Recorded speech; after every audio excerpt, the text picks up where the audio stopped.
مقدس میں سے ہمارے لیے آج کی تلاوت پیدائش کی کتاب اس کا 11واں باب اس کی پہلی آیت سے پڑھیں گے۔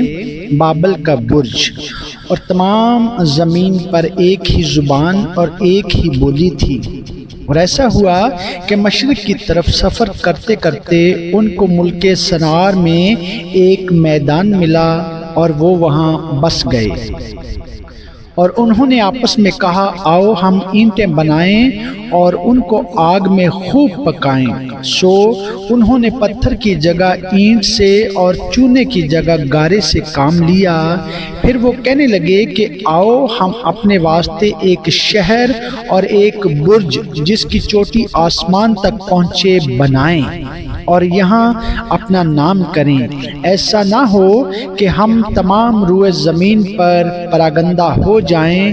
اور خداوند اس شہر اور برج کو جسے بنی آدم بنانے لگے دیکھنے کو اترا، اور خداوند نے کہا دیکھو یہ لوگ سب ایک ہیں اور ان سبوں کی ایک ہی زبان ہے، وہ جو یہ کرنے لگے ہیں تو اب کچھ بھی جس کا وہ ارادہ کریں ان سے باقی نہ چھوٹے گا۔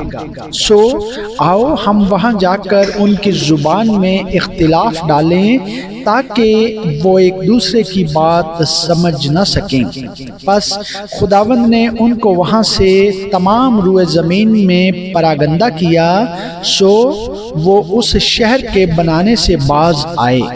اس لیے اس کا نام بابل ہوا، کیونکہ خداوند نے وہاں ساری زمین کی زبان میں اختلاف ڈالا، اور وہاں سے خداوند نے ان کو تمام روئے زمین پر پراگندہ کیا۔ سیم کی نسل، یہ سیم کا نسب نامہ ہے۔ سیم 100 برس کا تھا جب اس سے طوفان کے 2 برس بعد ارفکسد پیدا ہوا، اور ارفکسد کی پیدائش کے بعد سیم 500 برس جیتا رہا اور اس سے بیٹے اور بیٹیاں پیدا ہوئیں۔ جب ارفکسد 35 برس کا ہوا تو اس سے سلا پیدا ہوا، اور سلا کی پیدائش کے بعد ارفکسد 403 برس اور جیتا رہا اور اس سے بیٹے اور بیٹیاں پیدا ہوئیں۔ سلا جب 30 برس کا ہوا تو اس سے عبر پیدا ہوا، اور عبر کی پیدائش کے بعد سلا 403 برس اور جیتا رہا اور اس سے بیٹے اور بیٹیاں پیدا ہوئیں۔ جب عبر 34 برس کا تھا تو اس سے فلج پیدا ہوا، اور فلج کی پیدائش کے بعد عبر 430 برس اور جیتا رہا اور اس سے بیٹے اور بیٹیاں پیدا ہوئیں۔ فلج 30 برس کا تھا جب اس سے رعو پیدا ہوا، اور رعو کی پیدائش کے بعد فلج 209 برس اور جیتا رہا اور اس سے بیٹے اور بیٹیاں پیدا ہوئیں۔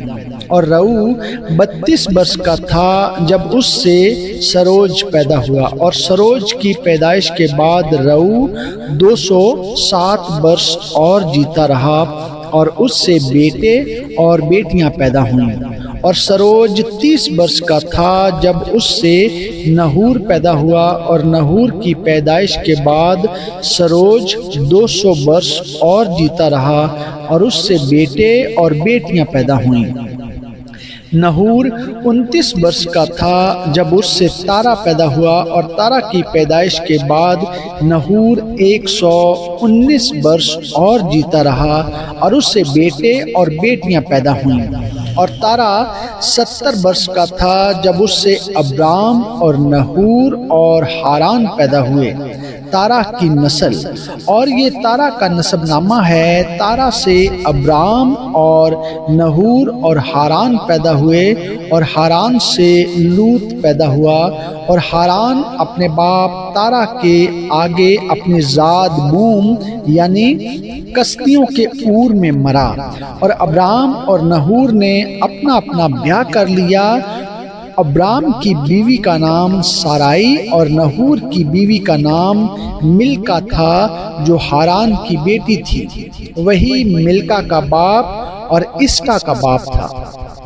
اور سارائی بانجھ تھی، اس کے کوئی بال بچہ نہ تھا، اور تارا نے اپنے بیٹے ابرام کو اور اپنے پوتے لوط کو جو ہاران کا بیٹا تھا اور اپنی بہو سارائی کو جو اس کے بیٹے ابرام کی بیوی تھی ساتھ لیا، اور وہ سب کسدیوں کے اور سے روانہ ہوئے کہ کنعان کے ملک میں جائیں، اور وہ ہاران تک آئے اور وہیں رہنے لگے، اور تارا کی عمر 205 برس کی ہوئی جب اس نے ہاران میں وفات پائی۔